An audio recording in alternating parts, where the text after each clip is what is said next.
with its big audience, right along to gunning down Star Wars for the #1 spot this weekend with $34 million. The film was released in 3,100 theaters across the country, amounting to about $10,000 per theater. If you compare that to the first film back in 2014, right along to underperformed.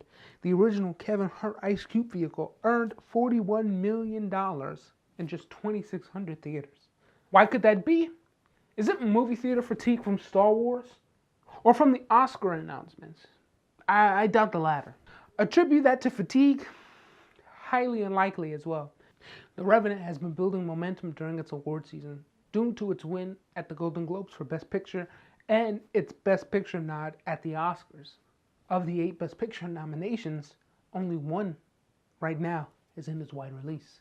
While some others, like The Room, are coming soon to a wider audience, The Revenant is still drawing people who want to see if the film is as good as critics say it is. It does hold an impressive 81% on Rotten Tomatoes. So, Ride Along 2 has to share supremacy with Alejandro Gonzalez Iñárritu's The Revenant. In the last week's Prognosis, I guess Ride Along 2 would only succeed in making $34 million, which is on the money. For the amount, I guess, for The Revenant and Star Wars, it was a bit more off. Second place this weekend belongs to The Revenant with $29.5 million, a steady 26% drop from last week's wider release. With 20th Century Fox attempting to have as many eyes see this for a Best Picture win, the Leonardo DiCaprio star is playing in over 3,500 theaters, over 3 times more than how much Birdman was playing at its peak. Thus far, The Revenant has made $87.6 million domestically.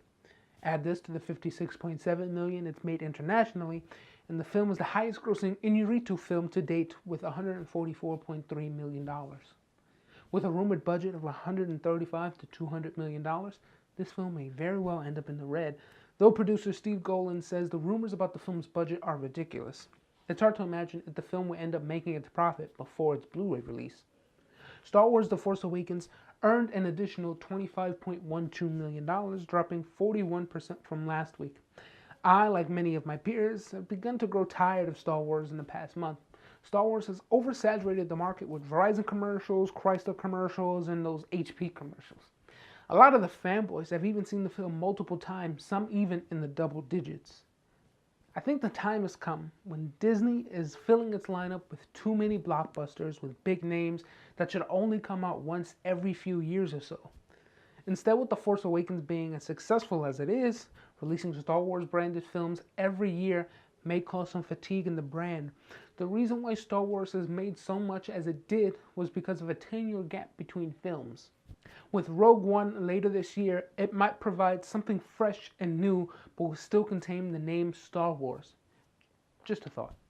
The Force Awakens in the US has made $851 million, dwarfing what Titanic and Avatar made, both written and directed by James Cameron. Can the film make $2 billion? I doubt it. My prognosis was that Star Wars would place second with $22 million, while The Revenant would place third with $21.5 million. That's a difference of $3.12 million and $8 million respectively. Fourth place goes to Michael Bay's 13 Hours, The Secret Soldiers of Benghazi with $16 million.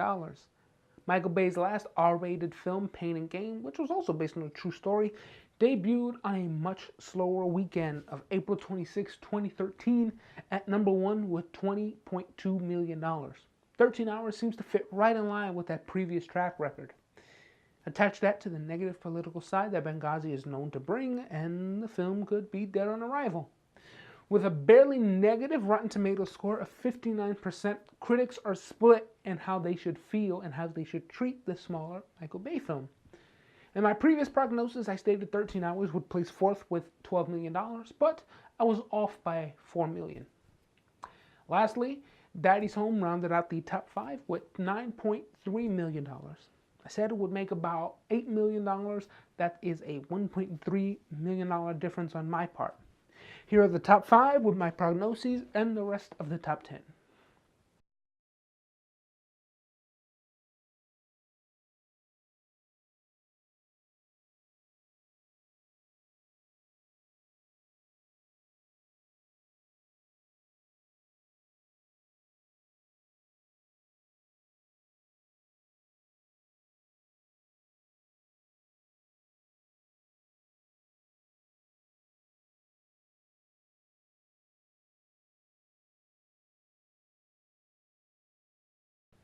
Norm of the North, which has a whopping 0% rating on Rotten Tomatoes, placed 6th with just a bit over $6.6 million.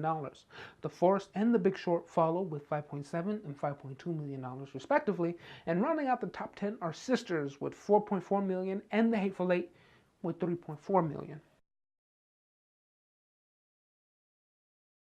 I was able to see The Hateful Eight this past weekend, and so you can click on my face or the image next to me, wherever I'm going to put it, to watch the review. Like if you enjoyed the video and subscribe for more content. I've been Jonathan Silva, and this has been LazyDog Films.